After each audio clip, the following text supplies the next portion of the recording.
한국의 우산 하나가 전 세계를 열광시켰습니다. 그건 유명 브랜드도 아니었고 런웨이에 등장한 패션 아이템도 아니었습니다. 비를 막은 것도 유행을 바꾼 것도 아니었는데 누구나 우산 아래에서 잠시 멈추고 싶어 했고 누군가는 우산을 쓰고 도시를 다시 바라보기 시작했습니다. 그 우산 아래에선 누구도 설명하지 않았지만 사람들은 자신도 모르게 고개를 들었고 디자이너들은 조용히 메모장을 꺼냈습니다. 그로부터 1년 뒤 싱가포르, 호주, 두바이, 도쿄까지 한국의 우산이 대유행을 타게 되는데요. 대체 무슨 사연인지 지금 바로 비디오를 재생해 보겠습니다. 잠깐 1초밖에 안 걸리는 좋아요 버튼을 눌러주시면요. 비디오가 잘 돌아간대요. 좋아요는 무료잖아요. 안녕하세요. 저는 마델린 탄입니다. 싱가포르 도시재생청 URA에서 공공디자인 기획관으로 일하고 있어요. 도시를 설계한다는 말은 멋지게 들리지만 사실 제 일의 대부분은 더위와 싸우는 겁니다. 햇빛이 너무 뜨거워요. 갑자기 스콜이 쏟아지면 어디 피할 데도 없어요. 아이들이 놀이터에서 뛰어놀다가 쓰러질까봐 걱정이에요. 그런 민원들이 쌓이면 회의가 열립니다. 우리는 열반사 소재니 스마트 차량이니 자동 개폐형 캐노피니 온갖 제안을 꺼내놓지만 결국 결론은 늘 같았어요. 좋은데 이걸 실제로 어떻게 적용하지? 수치는 완벽해도 사람의 얼굴이 그려지지 않았습니다. 실제로 도심을 걸으면 그늘 하나 없는 거리에서 아이가 울고 있고 스콜이 쏟아지면 전봇대 아래에 몰려선 시민들이 젖은 셔츠를 부여잡고 있었어요. 그걸 아는데도 대안은 늘 서류 안에만 머물렀습니다. 회의를 마치고 나면 머리가 지끈거렸습니다. 정답을 모르겠는 게 아니라 답이 있는데 손이 닿지 않는 느낌이었죠. 어느 날 밤 저는 멍하니 휴대폰을 만지다 오랜 친구 제이에게 메시지를 보냈습니다. 나 잠깐 한국 가도 될까? 곧바로 답이 왔습니다. 야, 뭐 그렇게 묻고 그래. 그냥 와. 너 오면 재밌지? 우리 집으로 와. 제이는 그런 사람이었습니다. 말에 힘을 주지 않고 의미를 만들어내지도 않는 그저 친구니까 반가운 그걸로 충분하다는 식의 말투. 그런 게 오히려 저를 안심시켰는지도 모르겠습니다. 서울은 요즘 유행하는 K-팝의 성지라는 말 외에는 제가 잘 아는 도시는 아니었지만 놀러 갔다 온 주변 지인들도 좋아하고 괜히 그곳에 가면 공기가 다를지도 모르겠다는 막연한 기분이 들었습니다. 무언가 기대한 건 아니었습니다. 그냥 머리 좀 식히고 오자는 생각뿐이었어요. 휴가 당일 저는 비행기를 타고 인천공항으로 출발했습니다. 비록 짧은 비행이었지만 한국 항공사의 서비스에 감탄하며 서울로 가는 기대감이 한층 높아져만 갔습니다. 하지만 곧 싱가포르에 두고 온 고민거리들이 제 머리를 감싸고 돌기를 시작했습니다. 어떡하냐? 어떡하지? 방법이 없을까?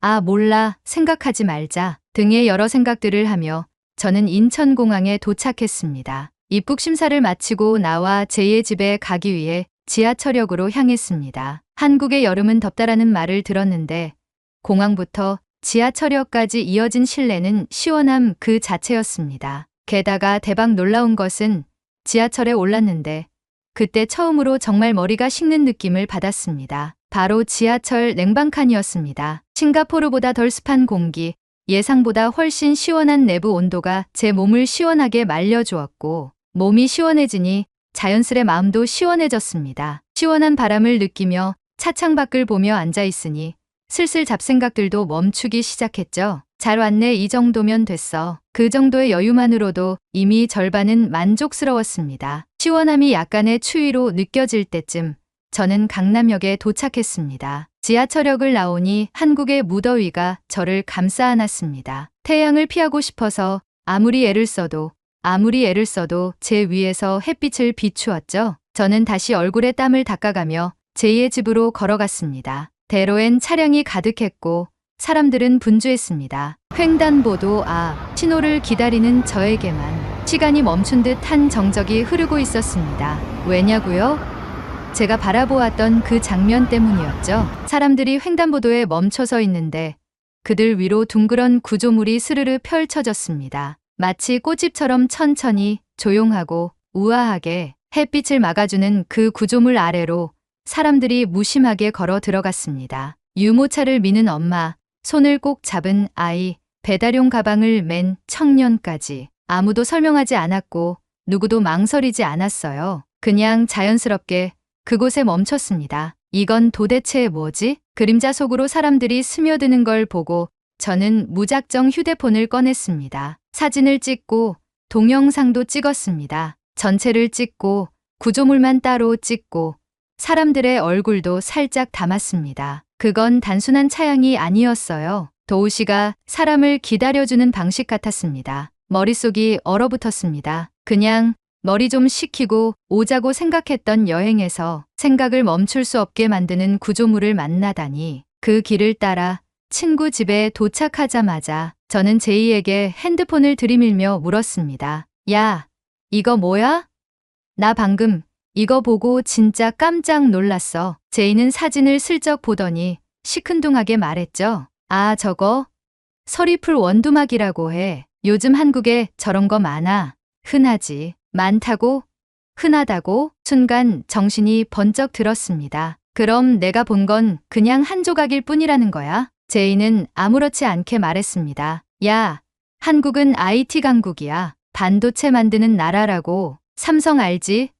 스마트 하잖아. 도우시도 그만큼 스마트한 거야. 저는 제이의 말이 되게 얄미웠지만 납득할 수밖에 없었습니다. 저는 바로 노트북을 꺼내 서울공공디자인, 스마트 쉘터, 도시 차양 시스템 같은 키워드를 미친 듯이 검색했습니다. 페이지가 열릴 때마다 눈이 커졌습니다. 무더위 쉼터, 스마트 벤치, 공공 IoT 구조물, 횡단보도 점등 시스템, 장애인 신호등, 자외선 표시기까지. 이건 직접 봐야 해. 저는 제이에게 조용히 말했습니다. 같이 좀 돌아다녀 줄래? 제이는 귀찮다는 듯이 다음날 돌아다니자고 말하며 오늘 놀자고 얘기했어요. 하지만 저는 이 궁금증을 참을 수 없었죠. 제이에게 오늘 밤에 맛있는 음식과 술을 사겠다고 말하며 제발 같이 돌아다녀달라고 사정했어요. 그러자 제이는 웃으며 차 키를 꺼냈습니다. 저희는 첫 번째로 성동구로 향했습니다. 그리고 그곳에서 저는 진짜로 도시가 사람을 기억할 수 있다는 걸 눈으로 확인했습니다. 성동구에서 저는 두 번째 충격을 받았습니다. 서리풀 원두막이 마음을 건드렸다면 이곳의 스마트 쉘터는 이성을 뒤흔들었습니다. 이게 그냥 쉘터가 아니네? 저는 입을 다물지 못한 채 구조물 안으로 걸어 들어갔습니다. 냉풍이 나왔고 자외선 지수가 실시간으로 표시됐습니다. 작은 디지털 안내판에는 미세먼지 상태와 버스 도착 시간까지 나와 있었죠. 무선 충전 패드가 벤치에 내장되어 있었고 그 아래엔 시니어를 위한 높낮이 표시 스티커까지 붙어 있었어요. 와이파이 돼. 앉으면 자동으로 연결돼. 제이는 이미 자리에 앉아 다리를 꼬고 있었습니다. 진짜 시원하지? 그 말에 저는 고개만 끄덕였습니다. 왜냐하면 지금 이 공간 자체가 도시가 사람을 쉬게 해주는 장소였으니까요. 손바닥을 벤치 표면에 대보았습니다. 뜨겁지 않았습니다. 어디 하나 무심하게 설계된 부분이 없었습니다. 형광 안내선, 휠체어 접근 경사로, 자동 개폐형 유리 패널, 그리고 천장 양옆에 매달린 작은 안개 분사기까지. 이건 무언가를 보여주기 위한 전시물이 아니라 지금 여기 누군가가 앉아 있기 때문에 존재하는 구조였습니다. 제이, 혹시 다른 구에는 이런 거 없어? 있지. 근데 다들 조금씩 달라. 구마다 다르다고?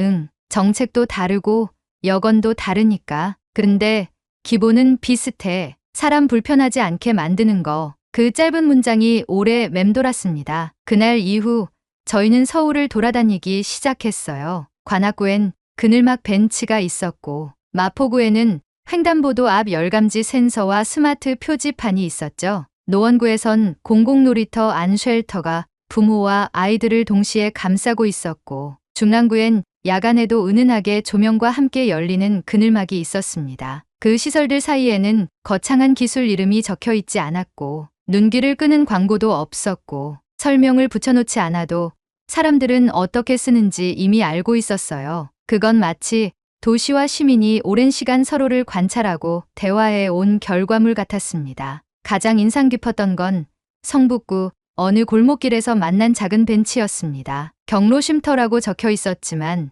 실제로는 누구나 앉을 수 있었고 그 옆엔 버튼 하나만 누르면 그늘막이 천천히 펼쳐지는 구조가 있었죠. 한 어르신이 손자와 함께 앉아 있는 모습을 보고 저는 말을 걸고 싶었습니다. 그러자 제이는 아이스크림을 쪽쪽 빨다가 자기가 통역해주겠다고 제게 말해보라 했습니다. 저는 제이에게 말을 전달했고 제이는 어르신에게 다가가 말을 걸었습니다. 여기 자주 오세요? 그분은 웃으며 말했습니다. 덥잖아요. 근데 여긴 그늘도 있고 바람도 나오니까 잠깐이라도 앉게 되네요. 애도 좋아해요. 제이에게 전달받은 그 짧은 말에서 저는 이 도시가 어떻게 사람을 대하고 있는지 느낄 수 있었습니다. 무언가를 해주겠다고 나서지 않고 그저 조용히 자리를 내어주는 것. 그게 지금 서울의 공공 디자인이었어요. 제이와 저는 날마다 새로운 구를 방문했습니다. 각 구청 웹사이트를 찾아보고 보도자료를 확인하고 실제 위치를 지도에 표시하고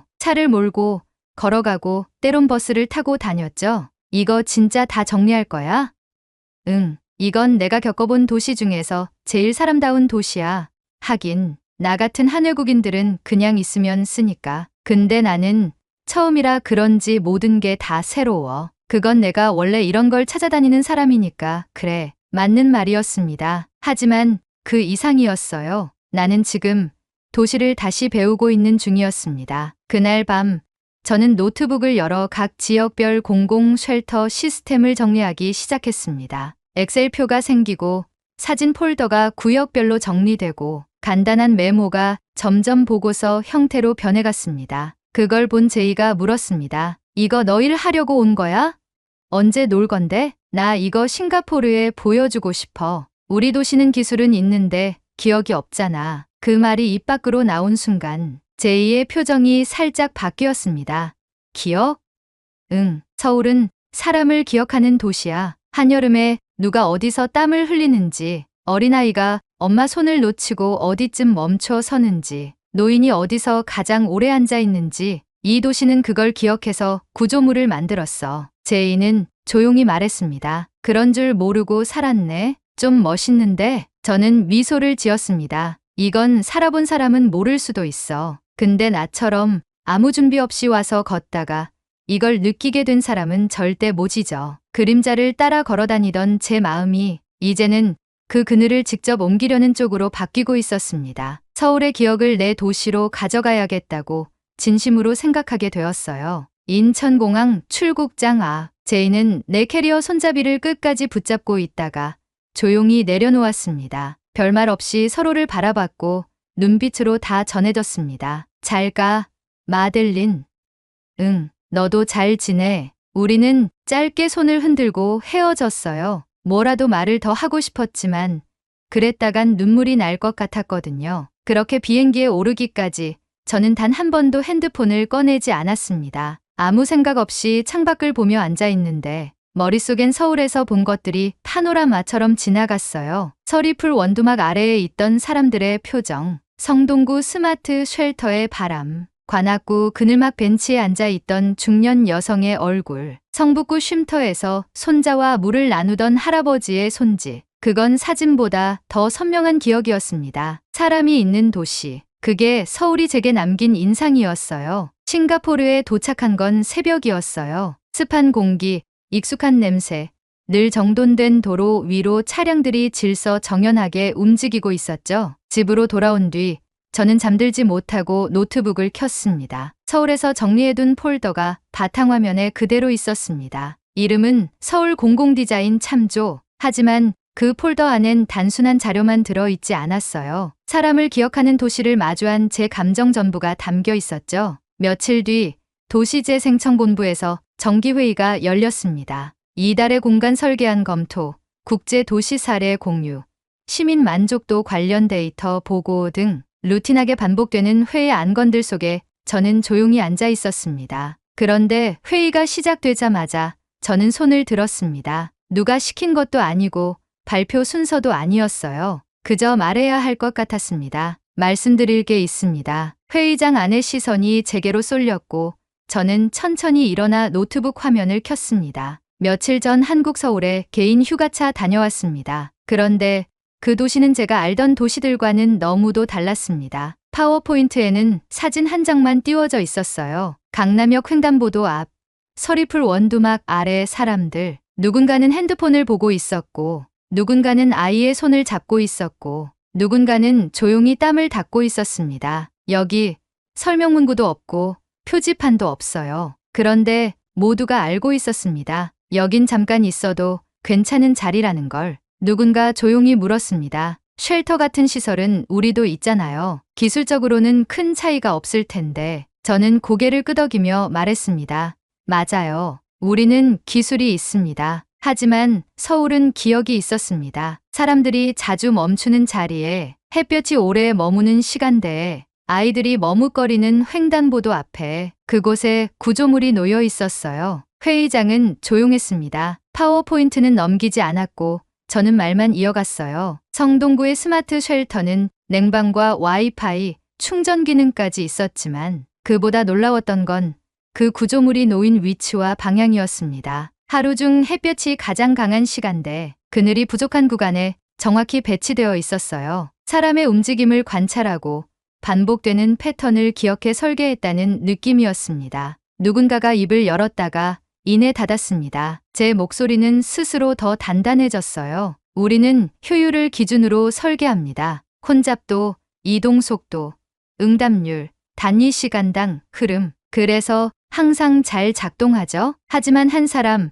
한순간에 정지된 기억은 반영하지 않았어요. 저는 노트북을 닫았습니다. 그리고 조용히 말을 마쳤습니다. 이제는 그걸 해야 할 것 같습니다. 우리는 그동안 사람을 계산했지만 기억하진 않았습니다. 서울은 그것을 기억했고 도시가 그 기억을 안고 구조물을 만들었습니다. 회의는 한동안 조용했습니다. 누구도 반대하지 않았고 누군가는 고개를 끄덕였고 누군가는 자신의 노트에 뭔가를 조용히 적고 있었습니다. 그날 밤 저는 다시 폴더 이름을 바꿨습니다. 서울 공공디자인 참조라는 이름을 지우고 우리가 잊어버린 자리들이라고 새로 적었습니다. 그리고 새 문서를 열었습니다. 제목을 붙이기 전까지 몇 분을 망설이다가 이렇게 적었습니다. 기억을 수입하다. 기억 기반 도시 설계 개혁. 서울은 제게 기술을 주지 않았습니다. 하지만 사람을 바라보는 방식, 사람이 도시 안에서 어떻게 느끼는지를 생각하게 해줬습니다. 도시는 사람을 기억해야 합니다. 그 한 문장이 제 노트북 발표 자료 마지막 슬라이드에 올라간 날, 싱가포르 도시재생청 회의실은 잠시 조용해졌습니다. 그리고 그 조용함이 끝나자 모든 게 움직이기 시작했습니다. 회의 이후 저는 팀과 함께 기억형 구조 설계 시범 프로젝트를 본격화했습니다. 하지만 이건 단순한 구조물 설치가 아니었어요. 어디에, 어떻게, 왜 설치해야 하는지를 다시 질문하고 사람이 어떻게 멈추는가를 연구하는 과정이었습니다. 사람들은 도시의 걸음을 맡기고 살아갑니다. 걷다가 멈추는 순간은 일상이지만 그 순간에 도시가 반응해주는 경우는 드물었죠. 그래서 저는 머무는 자리를 먼저 기억하는 도시를 만들자고 제안했고 그 설계는 서울의 구조물을 베낀 것이 아니라 서울이 사람을 관찰했던 그 시선과 태도 자체를 싱가포르식으로 재해석한 것이었습니다. 첫 번째 쉘터는 도심 외곽, 학교와 시장 사이의 보행로 구간에 세워졌습니다. 낮엔 햇살이 쏟아지고 저녁이면 어르신들과 학생들이 자주 오가는 구역이었죠. 설치 초기엔 반응이 반신반의했지만 며칠이 지나자 쉘터 아래 벤치에 앉아 신발끈을 고쳐 묶는 사람, 잠시 햇볕을 피하는 택배 기사, 수레를 끌며 얼음을 판 고모님이 하나둘 늘었습니다. 어느 날 근처 음식집 사장님이 말을 걸었습니다. 요즘 여기서 앉아서 쉬다 가는 사람이 참 많아졌어요. 여름엔 어르신들 얼굴도 덜 벌겋고요. 잘했어요. 진짜 잘했어. 그 말을 들은 날 저는 혼자 엘리베이터 안에서 살짝 울었습니다. 누가 알아준다는 게 아니었고 그늘 아래 한 사람이라도 편안히 머물고 간다면 그걸로 충분하다는 걸 알았기 때문이었죠. 이후 저희는 병원 앞, 공공도서관 입구, 유치원 등하교 구간 등 총 11곳에 각기 다른 구조와 기능의 기억형 쉘터를 배치했습니다. 디자인은 모두 다르게 설계되었지만 공통된 핵심은 하나였습니다. 당신이 머무는 자리는 이 도시가 기억한 자리입니다. 그 구조물들은 생각보다 빨리 확산됐고 시민들은 차차 그 자리에 기대기 시작했습니다. SNS에는 해시태그들이 생겼고 학교 디자인 수업에선 아이들이 내가 가장 오래 서 있었던 자리에 필요한 구조물이라는 주제로 자신만의 쉘터를 스케치해 제출하곤 했습니다. 그리고 그 움직임은 곧바로 국경을 넘었습니다. 첫 번째 메일은 호주 브리즈번 시청에서 왔습니다. 두 번째는 일본 도쿄도 도시계획구, 세 번째는 두바이 도시 인프라부에서 날아왔죠. 당신이 설계한 쉘터를 현장에서 보고 싶습니다. 그게 진짜 도시를 바꾸는 설계라면 저희도 배워야 하지 않겠습니까? 놀랍게도 그 메일들이 도착한 지 한 달도 채 되지 않아 호주의 도시계획팀은 직접 싱가포르로 날아왔고 도쿄도 공무원들도 벤치 주변 온도 변화와 체류 시간 변화 데이터를 수집해 갔습니다. 그리고 두바이 팀은 말했습니다. 여긴 그늘이 절실합니다. 우리는 햇빛을 피하는 것이 아니라 사람을 기억하려 합니다. 그러던 중 한 국제 뉴스 매체에서 이 구조물을 싱가포르의 차세대 스마트 쉘터라고 보도한 기사가 나왔습니다. 그 기사는 빠르게 확산됐고 많은 이들이 이 구조물이 싱가포르 독자 설계라고 오해했죠. 그걸 본 순간 저는 언론 인터뷰를 요청했습니다. 그리고 말했습니다. 이건 한국에서 시작된 철학입니다. 저는 서울에서 그 구조물들을 보았고 그게 사람을 기억하는 방식이란 걸 이해했습니다. 지금 이 도시에서 보여드리는 건 그 철학을 싱가포르 방식으로 다시 번역한 결과입니다. 그 발언 이후 서울시 성동구청 공공디자인 팀으로부터 연락이 왔습니다. 서울로 다시 오실 계획 있으신가요? 그 말에 저는 망설임 없이 대답했습니다. 예, 저 아직 그날의 그늘을 완전히 설명하지 못했거든요. 그해 가을, 저는 서울을 다시 찾았습니다. 이번엔 친구 제이와 함께가 아니라 서초구와 성동구의 디자이너들과의 만남이 목적이었죠. 서울시청 한 회의실에서 저는 원두막을 설계했던 디자이너와 처음 인사를 나눴습니다. 그냥 기가림막 아니었어요? 제가 묻자 그는 낡은 노트 하나를 보여주며 말했습니다. 시작은 그랬죠. 그런데 구조보다 먼저 생각했던 단어가 있었어요. 쉼. 누구나 잠시 쉬어도 되는 자리. 그 말을 들은 순간 저는 말없이 고개를 끄덕였습니다. 그게 바로 제가 전 세계에 전하고 싶었던 철학이었으니까요. 1년 후 호주의 횡단보도 옆 교복을 입은 중학생이 벤치에 앉아 책을 읽습니다. 두바이의 한 거리, 한 여성이 가방을 내려놓고 그늘 속에서 물을 마십니다. 도쿄의 보행자 쉘터 안에는 회사원들이 조용히 어깨를 붙이고 앉아 스마트폰을 보고 있죠. 그 어디에도 한국산이라는 글자는 없지만 그 모든 공간은 서울이 세상에 전한 태도였습니다. 그리고 이 모든 장면은 사진으로 남아 싱가포르 도시재생청 전시장에 전시되었습니다. 전시의 마지막 벽에는 손글씨 쪽지 하나가 붙어 있었습니다. 디자인은 기술이 아니라 기억입니다. 저는 서울에서 그 장면을 기억했고 지금은 세상이 그걸 함께 기억하고 있습니다. 그 문장 옆에는 이런 제목이 붙었습니다. 한국의 사람들의 기억에 의해 만들어졌습니다. 그늘 하나가